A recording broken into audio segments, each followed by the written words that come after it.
Hi, we're reading Apple Trouble by Ragnhild, Scamell, and Michael Terry. Apple Trouble. Hedgehog had just finished building her winter nest under the old apple tree.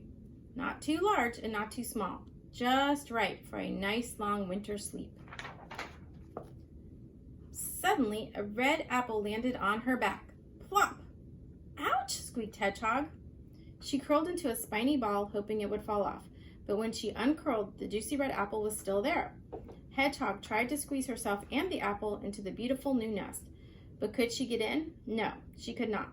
Not with the apple on her back. The nest was too small. Oh dear. Squirrel, scurrying past with an armful of brown nuts, stopped to help. Stand still, I'll push the apple off, he said. And he pushed, and he struggled, and he heaved, and he tugged. But the juicy red apple stayed where it was. Worse still, 3 of Squirrel's brown nuts got caught in Hedgehog's spines.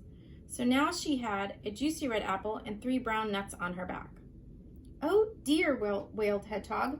Winter is coming and I cannot get into my nest. What will I do? Try rolling on your back, snorted Pig, trotting up. That'll get rid of it all. Hedgehog threw herself on the ground. Her little legs paddled in the air as she twisted and wriggled and rolled. Has it all gone? She asked hopefully, scrabbling to her feet. Pig shook his head. No, the juicy red apple, the 3 brown nuts were still there. So were a small green pear and a crumpled brown leaf. Oh dear, sighed Hedgehog, rolling her eyes. But up in the sky, sailing towards Hedgehog, she saw a colorful piece of paper. Oh no, she cried. This way and that she ran as fast as she could. This way and that drifted the paper. And landed right on her back, between the apple and the 3 brown nuts. It's not fair, cried Hedgehog, who now had a juicy red apple, 3 brown nuts, a small green pear, a crumpled brown leaf, and a colorful piece of paper on her back. I'll never get into my nest. Hedgehog pattered to the pond and gazed at her reflection in the water. Hello, Hedgehog. That's a lot of stuff on your back, croaked Frog. I'm trying to get rid of it, sniffed Hedgehog. Dive, said Frog. That will wash it off. Hedgehog dipped a foot in the murky water, then dived. Splash! Her friends watched Hedgehog bobbing up and down. The juicy red apple, the 3 brown nuts, the small green pear, the crumpled brown leaf, and the colorful piece of paper were all still there. So was a pink water lily. Glug, glug, glug, gurgled Hedgehog as the others heaved her out of the water. She did look funny. But Hedgehog did not find it funny. Stop laughing, she spluttered and stamped her feet on the ground. Where am I going to sleep?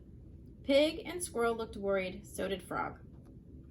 I do have one last idea, oinked Pig. Squeeze through the hedge over there. That'll brush everything off. So Hedgehog closed her eyes and squeezed herself through the thick leaves. But did it get everything off her back? No, it did not. It was all still there. So were 4 ripe blackberries, and there, staring at her with a look of great surprise, stood Goat. Oh, cried Goat, you've brought lunch. Help yourself, said Hedgehog. Take it all. Yippee, brayed Goat.